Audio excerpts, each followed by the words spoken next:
ಮತ್ತೊಮ್ಮೆ ನಡೆದೇ ಬಿಡ್ತು ಮರ್ಯಾದೆ ಹತ್ಯೆ. 7 ತಿಂಗಳ ಗರ್ಭಿಣಿಯನ್ನ ಹತ್ಯೆ ಮಾಡಿದ ಸ್ವಂತ ತಂದೆ. ಎಳ್ಕೊಂಡು ಕುರಿ ಕಡ್ದಂಗ್ ಮಾಡು.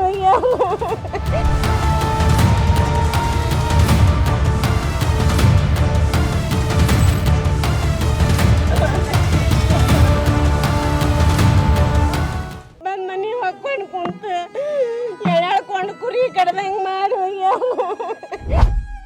ನನ್ನ ಮಗ ಏನೂ ತಪ್ಪು ಮಾಡಿಲ್ರಿ, ಅವನನ್ನ ಕುರಿ ಕಡ್ದಂಗೆ ಕಡ್ದು ಬಿಟ್ರು ಯಪ್ಪ ಅಂತ ಹೆತ್ತಮ್ಮ ಕಣ್ಣೀರು ಇಡ್ತಿದ್ದಾಳೆ. ಈ ತಾಯಿಯ ಮಗನ ಮೇಲೆ ಹಿಂದೆ ಮುಂದೆ ನೋಡದೆ ಕೊಡ್ಲಿ ಪೈಪು ಮಚ್ಚಿನಿಂದ ಮನ್ಸೋ ಇಚ್ಛೆ ಹಲ್ಲೆ ಮಾಡಲಾಗಿದೆ. ಇನ್ನೊಂದೆಡೆ ಸೊಸೆಯ ಮೇಲೂ ಹಲ್ಲೆ ಮಾಡಿರುವ ಪರಿಣಾಮ ಸೊಸೆ ರಕ್ತಸ್ರಾವವಾಗಿ ಸಾವು ಬದುಕಿನ ಮಧ್ಯೆ ಹೋರಾಟ ಮಾಡ್ತಿದ್ಲು. ಇಂದು ಕೊನೆ ಹೆಸರು ಎಳೆದಿರುವ ಅಮಾನವೀಯ ಘಟನೆ ಕಣ್ರಿ ಇದು.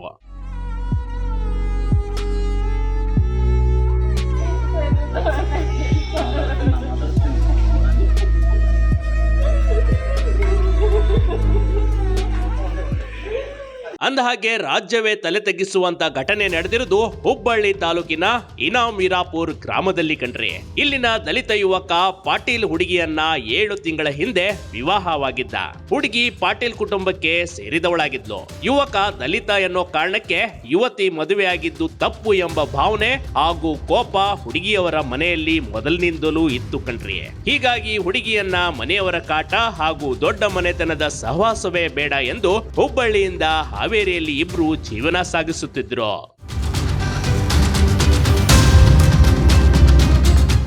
ಯುವತಿ 7 ತಿಂಗಳ ಗರ್ಭಿಣಿಯಾಗಿದ್ದಳು. ಇವರಿಬ್ಬರ ಕುಟುಂಬ ಚೆನ್ನಾಗೇ ಸಾಕ್ತಿತ್ತು ಕಣ್ರಿ. ಹಾವೇರಿಯಿಂದ ಹುಡುಗ ಅಮ್ಮನ ಮನೆಗೆ ಬಂದಿದ್ದ. ಈ ವಿಷಯ ಹುಡುಗಿಯ ಮನೆಯವರಿಗೆ ಅದೇಗೋ ಗೊತ್ತಾಗಿತ್ತು ಕಣ್ರಿ. ನಿನ್ನೆ ಡಿಸೆಂಬರ್ 21ರ ಸಂಜೆ ಏಕಾಏಕಿ ಯುವತಿಯ ತಂದೆ ಮತ್ತು ಇವರೊಟ್ಟಿಗೆ ಬಂದ ದುಷ್ಕರ್ಮಿಗಳು ಮೃಗಿಯರಂತೆ ಇವರಿಬ್ಬರ ಮೇಲೆ ಮುಗಿಬಿದ್ದಿದ್ರು. ಕೈಯಲ್ಲಿದ್ದ ತಲ್ವಾರ್, ದೊಣ್ಣೆ, ಪೈಪು, ಕೊಡ್ಲಿಯನ್ನ ಬೀಸಿ ಕೊಲೆಗೆ ಯತ್ನಿಸಿ ಅಲ್ಲಿಂದ ಪರಾರಿಯಾಗಿದ್ರು ಕಣ್ರಿ.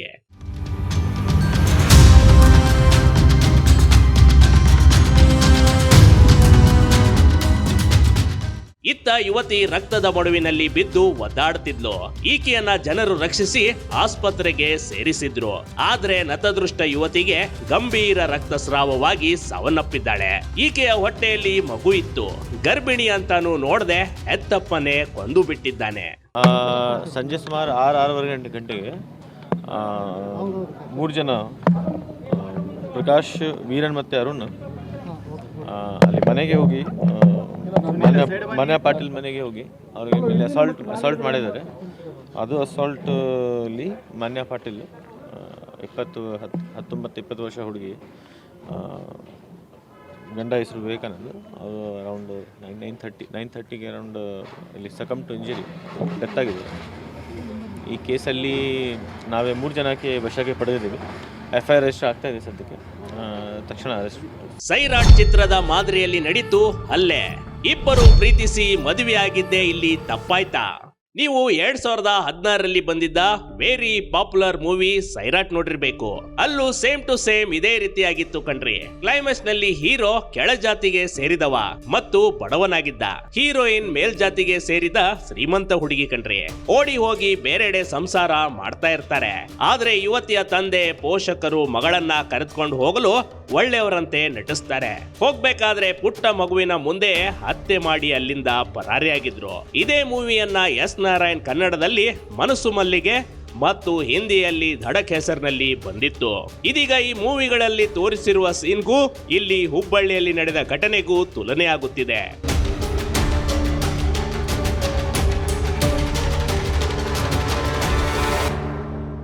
ಕಾಲೇಜಿನಿಂದಲೇ ಶುರುವಾಗಿತ್ತು ಇಬ್ಬರ ಮಧ್ಯೆ ಲವ್. ಪ್ರೀತಿಗೆ ಒಪ್ಪದಿದ್ದಾಗ ರಿಜಿಸ್ಟರ್ ಮ್ಯಾರೇಜ್ ಆಗಿದ್ದ ಜೋಡಿ. ಮಾನ್ಯಗೆ ಈಗ 19 ವರ್ಷ ಅಷ್ಟೇ ಕಣ್ರಿ. ಮಾನ್ಯ ಮತ್ತು ವಿವೇಕಾನಂದ್ ಇಬ್ರು ಹುಬ್ಬಳ್ಳಿ ಖಾಸಗಿ ಕಾಲೇಜ್ನಲ್ಲಿ ಡಿಗ್ರಿ ಓದ್ಕೊಂಡಿದ್ರು. ಇನ್ಸ್ಟಾಗ್ರಾಮ್ ಮೆಸೇಜ್ ನಿಂದ ಇಬ್ಬರ ನಡುವೆ ಒಂದು ಚಾಟ್ ಅದ್ಯಾವಾಗ ಪ್ರೀತಿಗೆ ತಿರುಗಿತ್ತೋ ಗೊತ್ತಿಲ್ಲ. ಹದಿಹರಿಯದ ಇಬ್ಬರ ಮಧ್ಯೆ ಪ್ರೇಮಾಂಕುರವಾಗಿ ಈ ವಿಷಯ ಮದುವೆವರೆಗೂ ಬಂದಿತ್ತು. ಇಬ್ಬರ ಪ್ರೀತಿ ಮಾಡುವ ವಿಚಾರ ಎರಡೂ ಕುಟುಂಬಕ್ಕೂ ತಿಳಿದಿತ್ತು. ಆದರೆ ಇಬ್ಬರ ಪ್ರೀತಿಗೆ ಯುವತಿಯ ಕುಟುಂಬಸ್ಥರು ವಿರೋಧಿಸಿದ್ರು ಕಣ್ರಿ. ಯಾಕಂದ್ರೆ ಯುವಕ ದಲಿತನಾಗಿದ್ದ, ಆದ್ರೆ ಯುವತಿ ಮೇಲ್ಜಾತಿಗೆ ಸೇರಿದವಳಾಗಿದ್ಲು. ಅವರು ಕಾಲೇಜಿಂದ ಲವ್ ಮಾಡ್ತಿದ್ರು ಸರ್. ಸೊ ಮನ್ಯಾಗ ಒಂದಿಷ್ಟು ದಿನ ಹಂಗೆ ಗೊತ್ತಿಲ್ಲಂಗೆ ಮಾಡಿದ್ರು. ಆಮೇಲೆ ಮನ್ಯಾಗ ಗೊತ್ತು, 2 ಫ್ಯಾಮ್ಲಿ ಗೊತ್ತಾಯ್ತು ಸರ್. 2 ನಮ್ಮ ಮಾವಾರ ಅದಾರಲ್ಲ, ಬೇಡ ನಾವು ಕೆಳಜಾತಿಯವ್ರು ಇದ್ದೀವಿ, ಹರಿಜನರಿದ್ದೀವಿ, ಅವರು ಸ್ವಲ್ಪ ಶ್ರೀಮಂತರು ಅದಾರೆ, ಬೇಡ ಅಂತೇಳಿ ಅವ್ರ ಮನೆಗೆ ನಮ್ಮ ಮಾವನ ಖುದ್ದಾಗಿ ಹೋಗಿ ಬೇಡ ಸರ್, ಬೇಡ ರೀ, ಈ ಥರ ಮಾಡಾಕ್ತಾರೆ ಹುಡುಗರು, ಬಿಡಿಸ್ಬಿಡೋಣ ಅಂತಂದ್ರೆ ನಮ್ಮ ಹಳ್ಯಾನು ಅದಕ್ಕಾಗಿ ನಾವು ಹಾಸ್ಟೆಲ್ಗೆ ಇಟ್ಟಿವಿ ಸರ್. ಧಾರವಾಡ ಹಾಸ್ಟೆಲ್ ಇದೆ.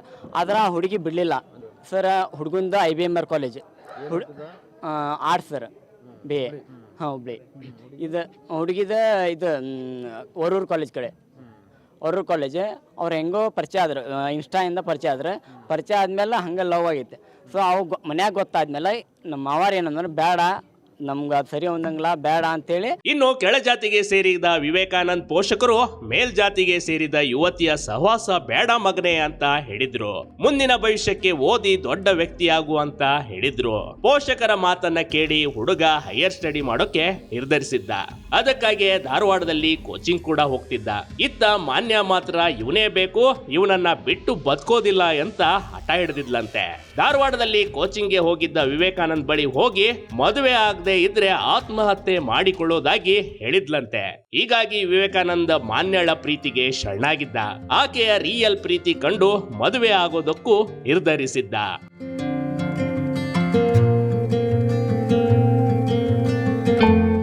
ಎಲ್ಲರ ವಿರೋಧದ ನಡುವೆಯೂ ಕಳೆದ ಜೂನ್ 19ಕ್ಕೆ ಹುಬ್ಬಳ್ಳಿಯಲ್ಲಿ ಇಬ್ಬರು ಸಿಂಪಲ್ ಆಗಿ ರಿಜಿಸ್ಟರ್ ಮದುವೆ ಆಗಿದ್ರು. ಈ ಸಮಯದಲ್ಲಿ ಪೊಲೀಸರು 2 ಕುಟುಂಬ ಕರೆದು ರಾಜಿ ಪಂಚಾಯಿತಿ ಮಾಡಿ ಕಳಿಸ್ಕೊಟ್ಟಿದ್ರು. ಆದ್ರೆ ಪಾಟೀಲ್ ಕುಟುಂಬಕ್ಕೆ ಸೇರಿದ ಯುವತಿ ಕುಟುಂಬದಲ್ಲಿ ಈ ಮದುವೆ ನುಂಗಲಾರದಷ್ಟು ಬಿಸಿ ತುಪ್ಪವಾಗಿತ್ತು. ಒಳಗೊಳಗೆ ಕೊತ ಅಂತ ಯುವತಿ ಅಪ್ಪ ಕುದಿಯುತ್ತಿದ್ದ. ಮಗಳು ಕಾಲೇಜ್ಗೆ ಹೋಗಿ ದೊಡ್ಡ ವ್ಯಕ್ತಿ ಆಗ್ತಾಳೆ, ದೊಡ್ಡ ಸಂಬಂಧ ನೋಡಿ ಧಾಮ್ ಧೂಮ್ ಮದುವೆ ಮಾಡಿಸ್ಬೇಕೆಂದು ಅಪ್ಪನ ಕನಸು ನುಚ್ಚುನೂರಾಗಿತ್ತು. ಹೋಗಿ ದಲಿತ ಹುಡುಗನನ್ನ ಮದುವೆ ಆಗಿದ್ದಾಳೆ ಎಂಬ ಕೋಪ ಅಪ್ಪನಲ್ಲಿ ಕಾಡ್ತಾ ಇತ್ತು ಕಣ್ರಿ. ಮಾನ್ಯಾಳ ತಂದೆ ಒಂದೇ ಒಂದು ಅವಕಾಶಕ್ಕಾಗಿ ಬಕಪಕ್ಷಿಯಂತೆ ಕಾದು ಹೊಂಚು ಹಾಕ್ತಿದ್ದ.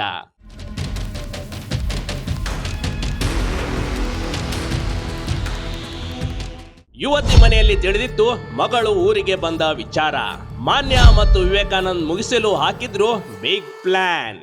ಮಾನ್ಯ ತಂದೆ ಪ್ರಕಾಶ್ ಗೌಡ ಪಾಟೀಲ್ ಹೇಗಾದ್ರೂ ಮಾಡಿ ಮಗಳನ್ನ ಮದುವೆಯಾದ ಯುವಕನನ್ನ ಕೊಲ್ಲಬೇಕೆಂದು ನಿರ್ಧಾರ ಮಾಡಿದ್ದ. ಅದಕ್ಕಾಗಿ ಮಾಸ್ಟರ್ ಪ್ಲಾನ್ ಮಾಡಿ ಕೊಲೆ ಮಾಡಿದ್ದಾರೆ. ಕೊಲೆಗೂ ಮುನ್ನ ವಿವೇಕಾನಂದ್ ತಂದೆ ಸುಭಾಷ್ ಮೇಲೆ ಟ್ರ್ಯಾಕ್ಟರ್ ಮೂಲಕ ಅಟ್ಯಾಕ್ ಮಾಡಿದ್ದ. ಅಲ್ಲದೆ ಅಳಿಯ ವಿವೇಕಾನಂದ್ಗೆ ಕರೆ ಮಾಡಿ ನಿಮ್ಮ ತಂದೆ ಆಕ್ಸಿಡೆಂಟ್ ಆಗಿದೆ ಅಂತ ಕರೆಸಿಕೊಂಡಿದ್ದ. ಸ್ಥಳದಲ್ಲಿ ವಿವೇಕಾನಂದ್ ಮೇಲೆ ಹಲ್ಲೆ ಮಾಡಲು ಬಂದಾಗ ವಿವೇಕಾನಂದ್ ಅಲ್ಲಿಂದ ಹೇಗೋ ತಪ್ಪಿಸ್ಕೊಂಡು ಓಡಿ ಹೋಗಿದ್ದ.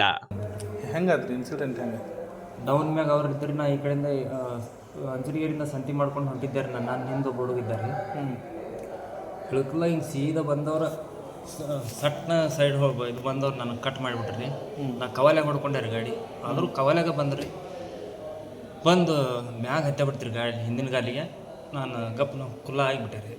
ಒಂದು ಸ್ವಲ್ಪ ಆಳ ಹೈಟ್ ಅದನ್ರಿ, ನನ್ನ ಗಾಡಿ ಕುಲ್ಲ ಆತು. ಓಡಿ ಹೋಗ್ಬಿಟ್ಟೆ. ನಾನು ಹೆಂಗಿದ್ರು ಕೊಲ್ಲಾಕ ಬಂದ್ರೆ ಅಂತೇಳಿ ಓಡಿ ಹೋಗೋದೆ. ಕಾಲು ಆದರೂ ಭಾಳ ತ್ರಾಸ ಮಾಡ್ತೀವಿ. ಹೋದೆ ರೀ. ಆದರೂ ನೀವು ವಿವೇಕಾನಂದ ಅವ್ರ ಮನ್ಯಾಗಿದ್ದರು ರೀ ಸರ್. ಮನ್ಯಾಗ ಈಗ ಅವನು ಓಡೋಗೇನ? ಅದು ಏನು ಮಾಡಿದ ಗೊತ್ತಾಗಿಲ್ಲ ರೀ ಸರ್. ನಾನು ಅವ್ರ ಹತ್ರ ಇದ್ರಿಕಿಲ್ಲ. ಇತ್ತ ವಿವೇಕಾನಂದ ಆಚೆ ಹೋಗ್ಬೇಕಾದ್ರೆ ಪಾಟೀಲ್ ವಿವೇಕಾನಂದ್ ಮನೆಗೆ 3 ಕಳಿಸ್ಕೊಟ್ಟಿದ್ದ ಕಣ್ರಿ. ವಿವೇಕಾನಂದ್ ತಾಯಿ ರೇಣುವ್ವ ಮತ್ತು ಮಾನ್ಯಾಳ ಮೇಲೆ ಹಲ್ಲೆ ಮಾಡಿಸಿದ್ದ.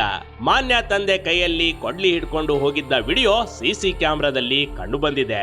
ಪಾಪಿಗಳು ಕೈಯಲ್ಲಿ ಪೈಪು, ಕೈಗೆ ಸಿಕ್ಕ ಮಾರಕಾಸ್ತ್ರಗಳಿಂದ ಹಲ್ಲೆ ಮಾಡಿದ್ದಾರೆ. ಮಾನ್ಯ 7 ತಿಂಗಳ ಗರ್ಭಿಣಿ ಅನ್ನೋದು ನೋಡದೆ ಪಾಪಿ ತಂದೆ ಮಗಳ ಹತ್ಯೆ ಮಾಡಿರುವ ಹೃದಯ ವಿದ್ರಾವಕ ಘಟನೆ ಕಣ್ರಿ ಇದು. ಮಾನ್ಯ ತೀವ್ರ ರಕ್ತಸಿಕ್ತವಾಗಿ ಕೆಳಗೆ ಬಿದ್ದಿದ್ಲು. ಆಕೆಯನ್ನ ಆಸ್ಪತ್ರೆಗೆ ಸೇರಿಸಲಾಗಿತ್ತು. ಆದ್ರೆ ತೀವ್ರ ಪೆಟ್ಟು ಮತ್ತು ರಕ್ತ ಹೋಗಿದ್ದರಿಂದ 18 ವರ್ಷದ ಮಾನ್ಯ ಜೀವ ಬಿಟ್ಟಿದ್ದಾಳೆ. ನಮಗೆ ನ್ಯಾಯ ಕೊಡಿಸ್ತೀರಿ ನಮ್ಮ ಮಕ್ಕಳಿಗೆ ನ್ಯಾಯ ಕೊಡಿಸ್ತೀರಿ. ಅವ್ರ ಹುಡುಗಿ ನಮ್ಮ ಹುಡುಗ ಮದುವೆ ಆಗಿದ್ದು ಒಂದೇ ತಪ್ಪು.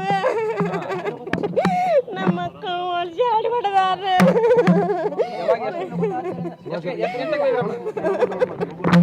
5:30 6 ಗಂಟೆಗೆ ಅವ್ರು ಕುರಿ ಕಡ್ದಂಗೆ ಮಾಡ್ಯಾರ್ರಿ. ಒಂದು 7-8 ಜನ ಬಂದಿದ್ರ. ನಾ ಬರ್ಕೊಡ್ದ ಓಡಾಡು ಹೋದ್ರ. ಅವ್ರ ಮಗಳ ಮದುವೆ ಆಗಿದ್ದಕ್ಕೆ ಅಪ್ಪ ಮದುವೆ 6ನೇ ತಿಂಗಳದಾಗ ಆಗೈತ್ರಿ. ಹುಡುಗಿ 7 ತಿಂಗಳ ಗರ್ಭಿಣಿ. ಯಪ್ಪ ನಿಮ್ಮ ಕೈ ಮುಗಿದು ಕಾಲು ಬೀಳ್ತೀನಿ. ಇತ್ತ ವಿವೇಕಾನಂದರ ತಂದೆ ಸುಭಾಷ್ ಮತ್ತು ವಿವೇಕಾನಂದ್ ಚಿಕಿತ್ಸೆ ಪಡೆಯುತ್ತಿದ್ದಾರೆ. ಮಗನಿಗೆ ಕುರಿ ಕಡದಂತೆ ಕಡಿಯಲು ಬಂದಿದ್ದ ಅಂತ ತಾಯಿ ಒಂದ್ ಕಡೆ ಕಣ್ಣೀರು ಇಡ್ತಿದ್ಲು. ದೊಡ್ಡ ಜಾತಿ, ನಾವು ಸಣ್ಣ ಜಾತಿ. ಅವ್ರ ಮಗಳು ಮನಸ್ಸು ಮಾಡಿ ನನ್ನ ಮಗ ಒಲ್ಲೆ ಅಂದ್ರು ನಿನ್ನ ಮ್ಯಾಗ ಹೆಸರು ಬರೆದಿಟ್ಟು ಸಾಯ್ತೇನೆ ಅಂದಕ್ಕೆ ನನ್ನ ಮಗ ಮುಗ್ದಾಗ ಕರ್ಕೊಂಬಂದಾನ. ಏನು ತಪ್ಪನ್ರಿ ಮಲಿರಾಗಿದ್ದು. ಅವರು ಸುಟ್ಟು ಬರೋಣ ಅಂತ ಬಂದಿದ್ರಂತೆ. ಯಪ್ಪ ನಾವು ದುಡ್ಯಾಕ ಹೋದಾರ ಬಂದ್ ಮನೆ ಹೊಕ್ಕೊಂಡು ಕುಂತು ಎಳ್ಕೊಂಡು ಕುರಿ ಕಡ್ದಂಗೆ ಮಾಡಿ ನಮಗೇನು ನ್ಯಾಯ ದೊರಕಿಸ್ರಿ. ಸದ್ಯಕ್ಕೆ ಕೊಲೆ ಆರೋಪಿಗಳು ಪ್ರಕಾಶ್ ಗೌಡ ಪಾಟೀಲ್, ವೀರನ್ ಗೌಡ ಪಾಟೀಲ್, ಅರುಣ್ ಗೌಡ ಪಾಟೀಲ್ ರಿಂದ ಕೊಲೆ ಆರೋಪ ಕೇಳಿಬಂದಿದೆ. ಘಟನೆ ಬಳಿಕ ಆರೋಪಿಗಳು ಪರಾರಿಯಾಗಿದ್ದು ಆರೋಪಿಗಳ ಪತ್ತೆಗೆ ಪೊಲೀಸರು ವಿಶೇಷ ತಂಡ ರಚಿಸಿದ್ದಾರೆ. ಹುಬ್ಬಳ್ಳಿ ಗ್ರಾಮೀಣ ಪೊಲೀಸ್ ಠಾಣೆಯಲ್ಲಿ ಈ ಪ್ರಕರಣ ಇದೀಗ ದಾಖಲಾಗಿದೆ. ಕಾರಣ ನಮಗೆ ತನಿಖೆ ಮಾಡಿಕೊಳ್ಳಿ, ಯಾಕಂದರೆ ಜಸ್ಟ್ 3-4 ಗಂಟೆ ಒಳಗಡೆನೂ ನಾವೇ ವಶಕ್ಕೆ ಪಡೆದಿದ್ದೀವಿ. ಎನ್ಕ್ವೈರಿ ಮಾಡ್ತೀವಿ, ಅದಾದಮೇಲೆ ನಾವೇ ಒಂದು ತೀರ್ಮಾನಕ್ಕೆ ಬರ್ತೀವಿ. ಸಂಪೂರ್ಣ ಘಟನೆ ಅದೇ 6:30 ಗಂಟೆಗೆ ಸರ್ ಅರೌಂಡ್ 6:30 ಹಲ್ಲೆ ಆಗಿದೆ, ಅಸಾಲ್ಟ್ ಆಗಿದೆ. ಅದರ ಅಸಾಲ್ಟಲ್ಲಿ ಒಂದು ಪೈಪ್ ಮತ್ತು ಗುಡ್ಲಿಂದ ಹೊಡೆದಿದ್ದಾರೆ. ಅದಕ್ಕೋಸ್ಕರ ನಾವೀಗ ಕೇಸ್ ರಿಜಿಸ್ಟರ್ ಮಾಡ್ತಾ ಇದ್ದೀವಿ. ಈ ಘಟನೆ ನೋಡಿದಾಗ ದಲಿತ ಹುಡುಗರು ಮೇಲ್ಜಾತಿಯ ಹುಡುಗಿಯನ್ನ ಪ್ರೀತಿಸಿ ಮದುವೆ ಆಗೋದು ತಪ್ಪಾ? ಈಗಲೂ ಜಾತಿ ಧರ್ಮಗಳ ಭೇದ ಇದೆನಾ? ಮಕ್ಕಳು ತಪ್ಪು ಮಾಡಿದ್ರೆ ಬುದ್ಧಿವಾದ ಹೇಳಬೇಕಿದ್ದ ತಂದೆಯೇ ಮರ್ಯಾದೆ ಹತ್ಯೆ ಮಾಡಿದ್ರೆ ಏನ್ ಸಿಕ್ತು? ಇತ್ತ ಮರ್ಯಾದೆನೂ ಹಾಳಾಯ್ತು, ಜೈಲ್ಗೂ ಸೇರ್ಬೇಕಾಯ್ತು. 2 ಕುಟುಂಬಗಳ ಮಧ್ಯೆ ಇಂಥ ಸಮಸ್ಯೆ ಆಗುತ್ತೆ ಅಂದ್ರೆ ಪ್ರೀತಿ ಮಾಡೋರ್ಗೆ ಈ ಘಟನೆಯೊಂದು ಪಾಠ ಆಗ್ಬೇಕು ಕಣ್ರಿ. ಇಲ್ಲಿ ತಂದೆಯಾದವನು ಕೇವಲ ತನ್ನ ಮಗಳ ಜೀವ ತೆಗೆದುಕೊಳ್ಳಲಿಲ್ಲ, ಆಕೆಯ ಹೊಟ್ಟೆಯಲ್ಲಿ ಇನ್ನೂ ಕಣ್ಣು ಬಿಡದ ಕನ್ನಮ್ಮನ ಜೀವವೂ ಪಡೆದಿದ್ದಾನೆ. ನಮ್ಮ ಸಮಾಜ ಎಲ್ಲಿಗೆ ಹೋಗ್ತಾ ಇದೆ, ನಾವು ಯಾವ ಕಾಲದಲ್ಲಿ ಬದುಕ್ತಿದ್ದೀವಿ ಅನ್ನೋದು ಅರ್ಥ ಮಾಡಿಕೊಳ್ಬೇಕು. ಈ ಪಾಪಿಗಳಿಗೆ ಕಾನೂನು ಕಠಿಣಾದಿ ಕಠಿಣ ಶಿಕ್ಷೆ ಕೊಡಲಿ ಅನ್ನೋದೇ ನಮ್ ಬಿಗ್ ಟಿವಿ ಕರ್ನಾಟಕದ ಒತ್ತಾಯ ಕೂಡ ಕಣ್ರಿ. Big TV Karnataka, Hubballi.